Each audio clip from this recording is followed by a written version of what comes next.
Oke, baik, kembali lagi bersama saya, Bonaventura Fistra Mohon. Pada kesempatan kali ini, saya akan menjelaskan tentang pengelolaan dan analisis data kependudukan. Oke, kita mulai dari menghitung angka kelahiran dan kematian. Yang pertama, menghitung angka kelahiran kasar. Menghitung angka kelahiran kasar menunjukkan jumlah kelahiran per 1.000 penduduk dalam suatu periode tertentu, biasanya 1 tahun.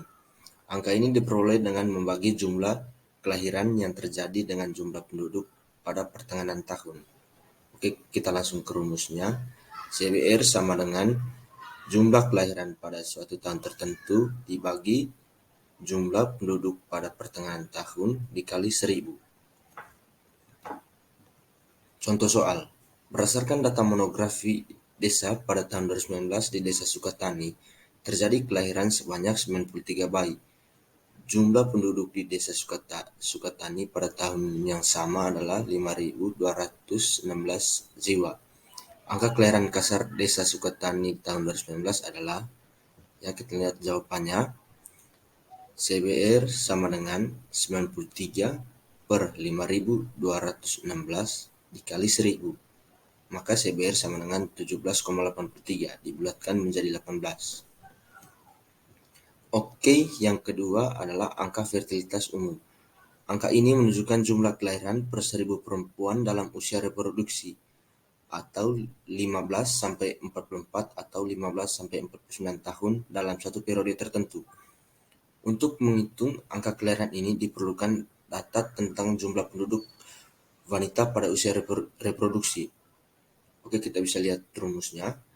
GFR sama dengan B dibagi PF atau 15 sampai 44 atau 15 sampai 49 dikali K, di mana B sama dengan jumlah kelahiran, PF 15 sampai 44 atau 15 sampai 49 sama dengan jumlah wanita umur 15 sampai 44 atau 15 sampai 49 tahun. K sama dengan 1.000. Kita langsung ke contoh soalnya. Berdasarkan data monografi desa pada tahun 2019 di Sukatani, wanita berumur 15 sampai 49 tahun pertengahan tahun 2019 sebanyak 2.677 jiwa.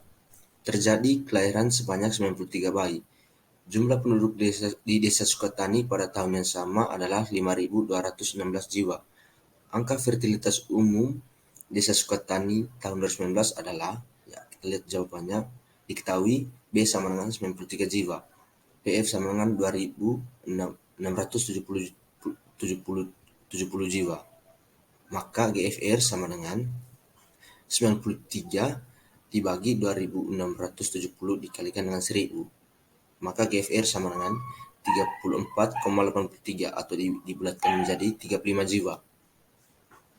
Yang ketiga adalah angka kelahiran menurut umur. Angka ini menunjukkan banyaknya kelahiran menurut umur dari wanita yang berada dalam kelompok umur 15 sampai dengan 49 tahun. Ukuran ini lebih banyak daripada kedua ukuran di atas karena pengaruh daripada variasi kelompok umur dapat dihilangkan. Oke, kita lihat rumusnya. ASFR X sama dengan BX dibagi PFX dikali K, di mana X sama dengan umur wanita dalam kelompok 50 tahunan, 5 tahunan, yaitu 15 sampai 19, 20 sampai 24, 25 sampai 29 dan seterusnya. BX sama dengan jumlah kelahiran dari wanita pada kelompok umur X. PFX sama dengan jumlah wanita pada kelompok umur X. Oke, kita langsung pada contohnya. Berdasarkan data monografi desa pada tahun 2019 di Desa Sukatani, wanita berumur 45 sampai 49 tahun pertengahan tahun 2019 sebanyak 659 jiwa. Terjadi kelahiran sebanyak 11 bayi. Pada kelompok usia tersebut, jumlah penduduk di Desa Sukatani pada tahun yang sama adalah 5.216 jiwa. Angka kelahiran menurut umur Desa Sukatani tahun 2019 adalah, oke, diketahui jumlah kelahiran pada wanita usia 45 sampai 49 tahun adalah 11 jiwa. Jumlah penduduk wanita berusia 49 sampai 45 sampai 49 tahun sama dengan 659 jiwa. Ditanya berapa ASFR-nya. Oke, kita langsung jawab. ASFR sama dengan 11 dibagi 659 dikalikan dengan 1000. Maka jawabannya 16,69 atau dibulatkan menjadi 17 jiwa.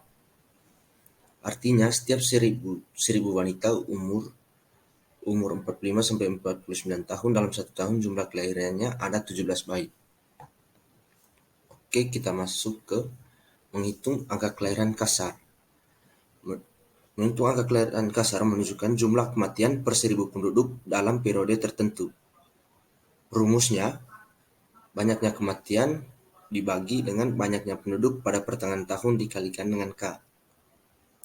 Oke, untuk mengategorikan tinggi rendahnya tingkat kematian suatu wilayah, dapat menggunakan penggolongan angka kelahiran kasar sebagai berikut. Yang pertama, angka kelahiran rendah apabila kurang dari 1000 penduduk. Yang kedua, angka kelahiran sedang apabila antara 10 sampai 20 per 1000 penduduk. Yang ketiga, angka kematian tinggi apabila lebih dari 20 per 1000 penduduk. Kita langsung ke contoh soalnya. Berdasarkan data monografi desa, pada tahun 2019 di Desa Sukatani terjadi kematian sebanyak 87 orang. Jumlah penduduk di Desa Sukatani pada tahun yang sama adalah 5.216 jiwa. Angka kematian Desa Sukatani tahun 2019 adalah, oke, jawabannya diketahui jumlah kematian sama dengan 87 jiwa. Jumlah penduduk adalah 5.216 jiwa. Ditanya CBR Desa Sukatani tahun 2019 adalah, oke, langsung dijawab. Maka 87 dikali 1000 dibagi 5.216. Maka hasilnya 16,68 atau dibulatkan menjadi 17 jiwa. Kita masuk ke angka kelahiran menurut umur.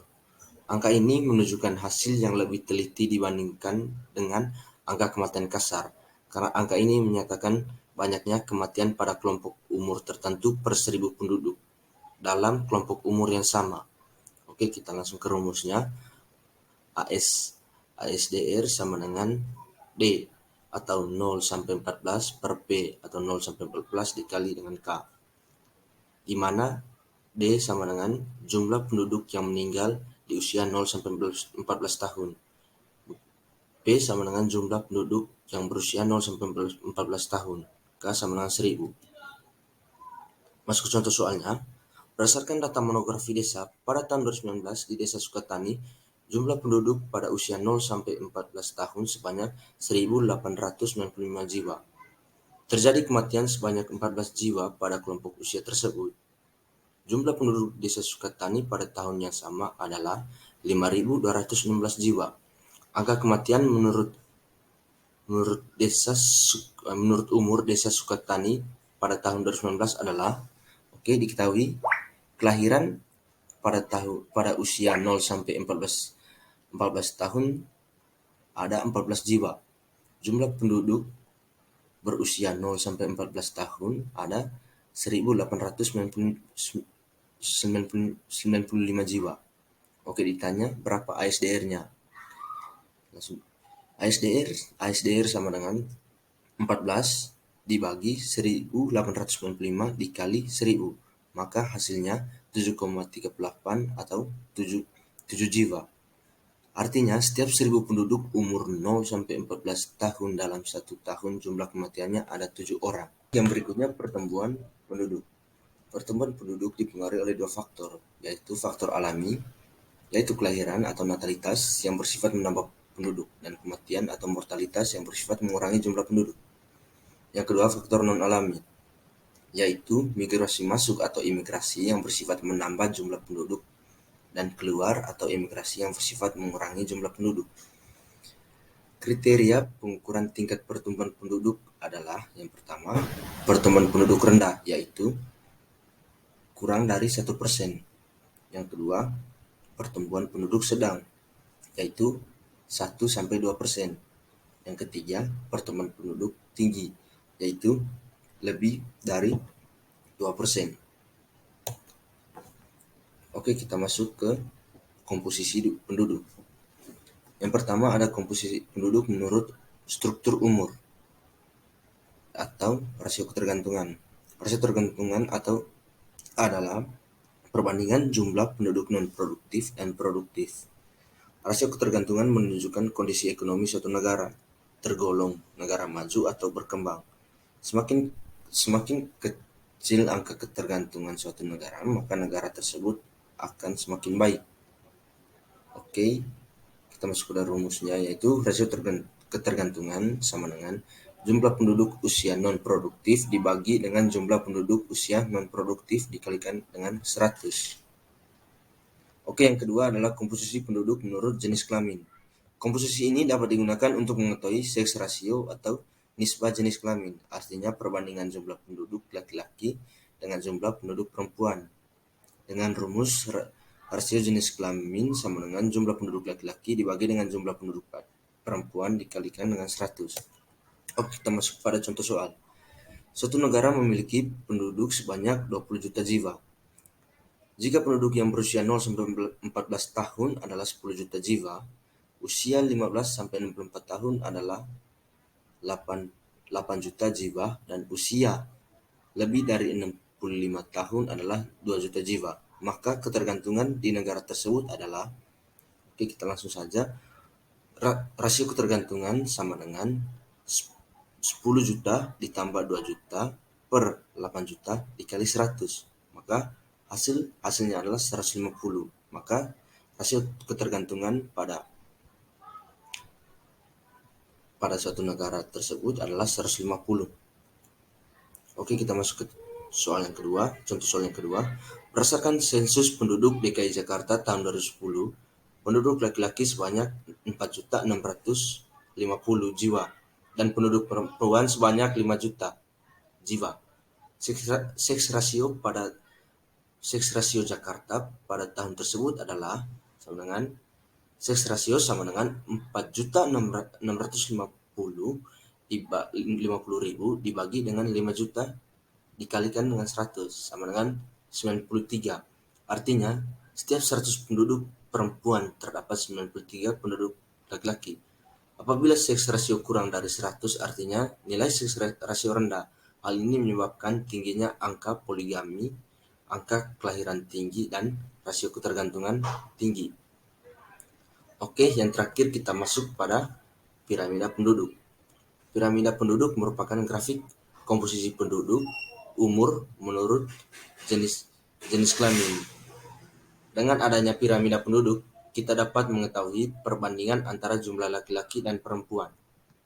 Oke, kita lihat di gambar berikut ada 3 jenis piramida.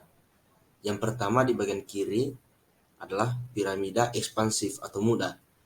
Jika sebagian besar penduduk berada dalam kelompok umur muda, ada pada negara yang memiliki angka kelahiran dan kematian tinggi, pertumbuhan penduduk cepat, seks rasio ketergantungan besar, dan butuh lapangan kerja luas. Contohnya Indonesia, Thailand, dan Filipina. Oke, pada piramida yang kedua adalah piramida konstruktif atau tua. Jika jumlah kelompok umur muda sedikit, ada pada negara yang memiliki tingkat kelahiran rendah, pertumbuhan penduduk lambat, rasio ketergantungan kecil. Contohnya di Jepang, Swedia, dan Amerika Serikat. Yang pada gambar ketiga yaitu piramida stasioner. Jika banyaknya penduduk dalam tiap kelompok umur hampir sama, kecuali pada kelompok umur tertentu, terdapat pada negara yang memiliki tingkat kelahiran dan kematian rendah atau seimbang, pertumbuhan penduduk stabil, rasio ketergantungan hampir nol. Contohnya di Belanda, Jerman, dan Prancis. Oke, baik, itu saja penjelasan dari saya tentang pengelolaan dan analisis data kependudukan. Sekian dari saya, sekian dan terima kasih.